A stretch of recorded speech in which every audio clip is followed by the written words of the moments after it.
intelligence gathering is ongoing right now. Does that mean we don't really know?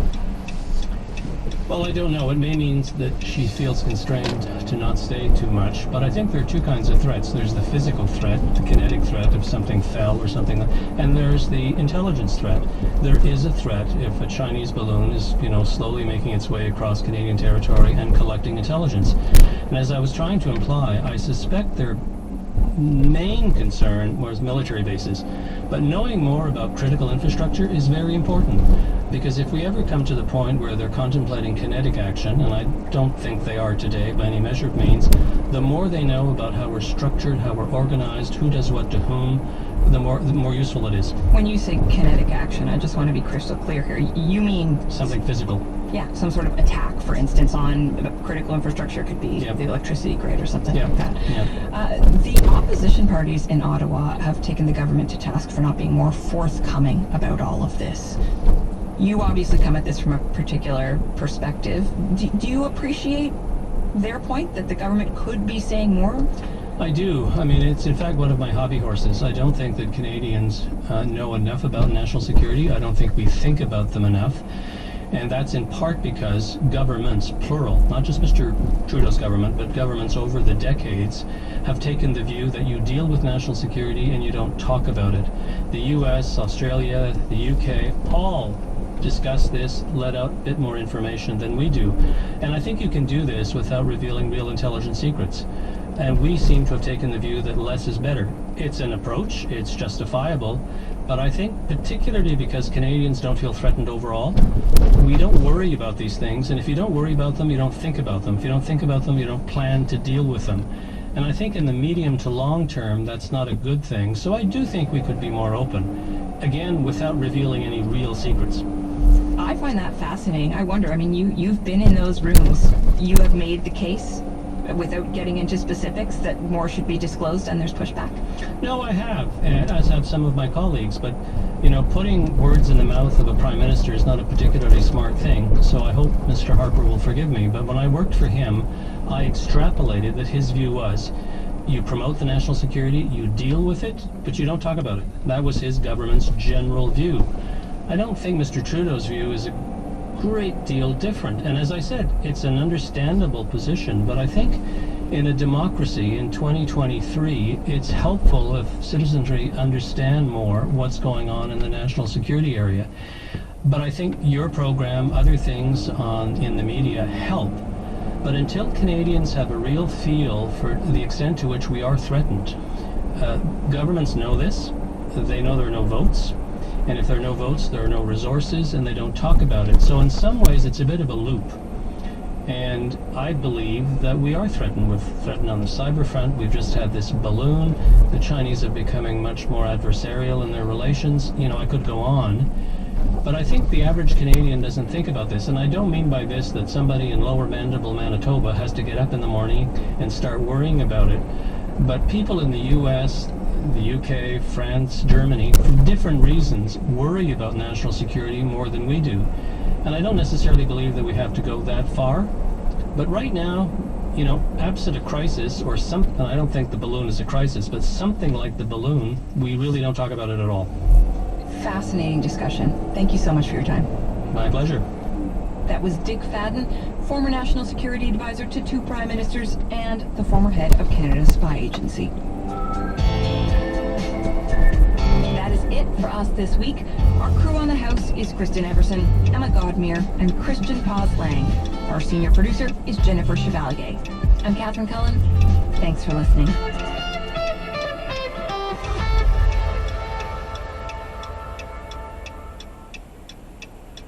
This is CBC Radio 1, 99.1 FM in Toronto.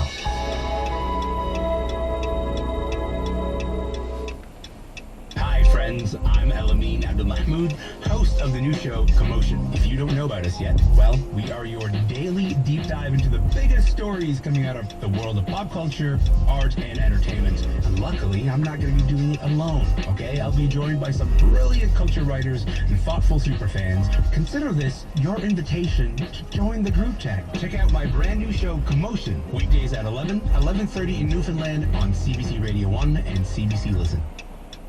The CBC News is next, and then it's Day 6 with Brent Bambury. It's a grim reality for survivors of the earthquake in Turkey, but it's worse for Syrians and Syrian refugees. There are barriers to aid, language issues, complications at borders, the dire plight of Syrian survivors today on Day 6. This is CBC News.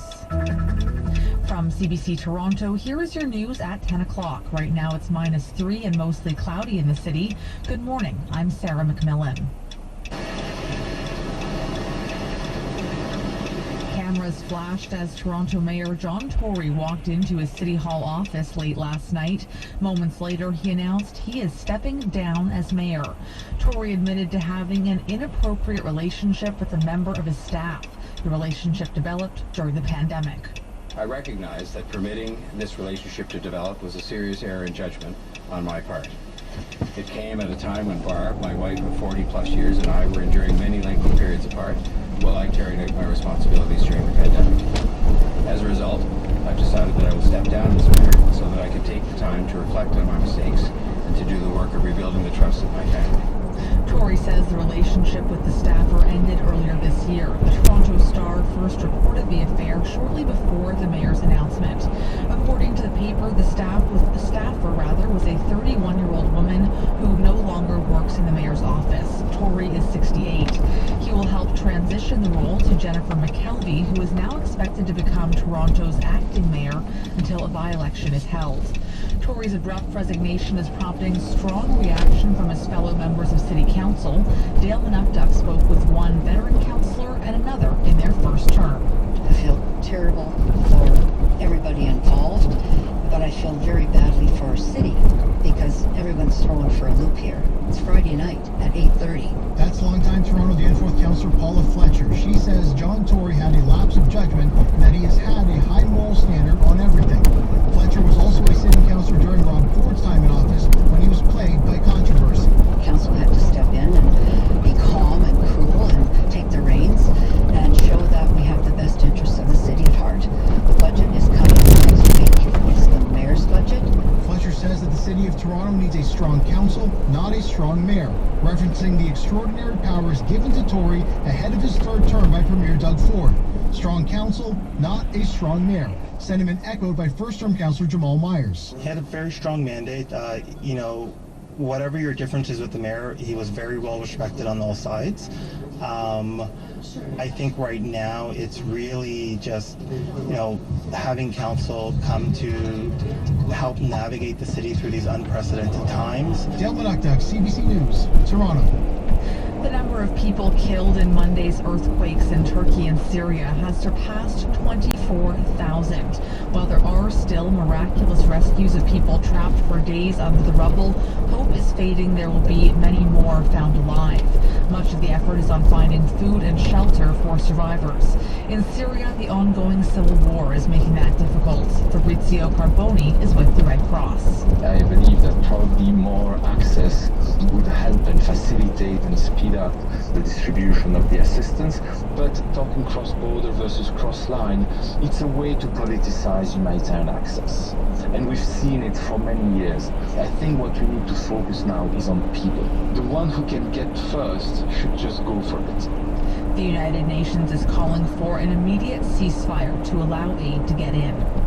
The world's top men's tennis star has applied for special permission to enter the United States for upcoming tournaments. Novak Djokovic hasn't played in the U.S. since 2019. Being vaccinated against COVID-19 is still a requirement for air travel into the country. Djokovic refuses to be inoculated. The rule is not expected to be lifted in time for tournaments in Miami and California beginning next month. And finally, dozens of work crews are out across Toronto today repairing potholes. It's the first pothole blitz of 2023, and workers are expected to fill up to 3,000 potholes over a 12-hour shift. The repairs will continue until 6 p.m. today and are expected to cause some minor delays. And that is your CBC News at 10 o'clock. I'm Sarah McMillan. The forecast for Toronto, Hamilton, and Niagara, mainly cloudy today with a chance of flurries and clearing skies this afternoon, a high of +2. Tonight, clear with a low of -4. Tomorrow, sunny, a high of +5. In Peterborough and Kawarthas, mainly cloudy today with a chance of flurries, clearing skies this afternoon, a high of +1. Tonight, clear, a low of -7, and tomorrow, sunny, a high of +6. This is CBC Radio 1 99.1 in Toronto. Hello, I'm Brent Bambury. This is day 6. Inside the earthquake disaster zone in Turkey and in Syria. Building after building collapsed. In Syria, war already wrought destruction, killed more than 500,000. Now, new pain. How the chaos of the Turkish earthquake is even more severe for Syrian refugees. That's coming up on day 6. Today, a giant of the NBA. He was a part of this dynasty, the Boston Celtics dynasty. Bill Russell's towering legacy is celebrated in a new doc. Expelled from the Big Apple. Leaving people at the bottom of Roxham Road, groups of people walking up. What happens when the mayor of New York sends migrants to the Canadian border? And hyping the weekend's big game. This is the biggest puppy bowl ever. The critters who bring the cute to the puppy bowl. All today on day 6, the Who's a Good Boy edition.